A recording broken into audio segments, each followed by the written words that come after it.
મહેસાણામાં બ્રિજ બન્યો છે ડેન્જર ઝોન અને ગમે ત્યારે મોટી હોનારતની ભીતિ સેવાઈ રહી છે। બ્રિજમાં ગાબડા નહીં, તંત્રના પાપ છતાં પણ થયા છે અને લોખંડના સળિયા બહાર આવતા અકસ્માતનો ફફડાટ વ્યાપી ગયો છે।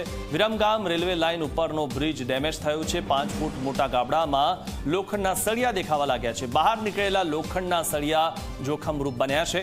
લોખંડના સળિયા દેખાતા મોટી દુર્ઘટના કે અકસ્માત સર્જાઈ શકે છે। શું રાહ જોવાઈ રહી છે વધુ એક બ્રિજ દુર્ઘટનાની, તે બાબતે પણ આ બ્રિજને લઈને સવાલો થઈ રહ્યા છે, કારણ કે જે રીતે સળિયા જોવા મળી રહ્યા છે, શું વધુ એક બ્રિજ હવે પડવાની તૈયારીમાં છે?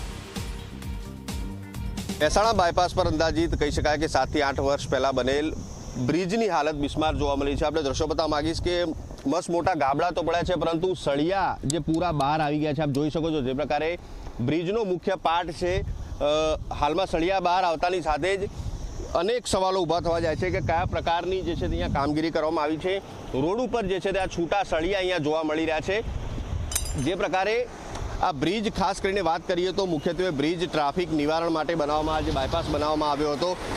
અમદાવાદ તરફ જવું હોય કે અમદાવાદ તરફ જવું હોય ભારે વાહનો અને જે છે તે વાહનો માટે આ બ્રિજ ખાસ કરીને બાયપાસ એક તૈયાર કરવામાં આવ્યો હતો। બાયપાસ પર જે આ બનેલા બ્રિજો છે, હાલમાં તો કહી શકાય કે જે પરિસ્થિતિ જોવા મળી રહી છે, પાલાવાસણા પાસે આવેલો આ બ્રિજ છે, રેલવે લાઇન ઉપરથી આ જે પસાર થતો બ્રિજ છે, એમાં આપ જોઈ શકો છો 5 ફૂટથી મોટું ગાબડું હાલમાં જોવા મળ્યું છે। ખાડા તો પડ્યા છે, પરંતુ તમામ જે સળિયા કહી શકાય કે બહાર આવી ગયા છે ને અચાનક કોઈ પણ રાત્રિના સમયે જો વાહન ચાલકો અહીંયાથી પસાર થતો હોય ત્યારે કોઈ અનિચ્છનીય ઘટના ઘટી શકે છે, કોઈ દુર્ઘટના થઈ શકે છે। પરંતુ હાલમાં ખાડો પડવા છતાં, સળિયા બહાર આવવા છતાં તંત્રના જે છે તે પેટનું પાણી નથી હલી રહ્યું। તંત્ર દ્વારા કોઈ પણ પ્રકારની હજુ સુધી કાર્યવાહી કરવામાં નથી આવી રહી। તંત્ર કહી શકાય કે હાલમાં કુંભકર્ણની નિંદ્રામાં ઊંઘ્યું હોય તે પ્રકારના દ્રશ્યો જોવા મળી રહ્યા છે। હવે જોવું રહેશે કે તંત્ર ક્યારે જાગે છે અને આ જે છે તે બ્રિજનું સમારકામ શરૂ કરે છે।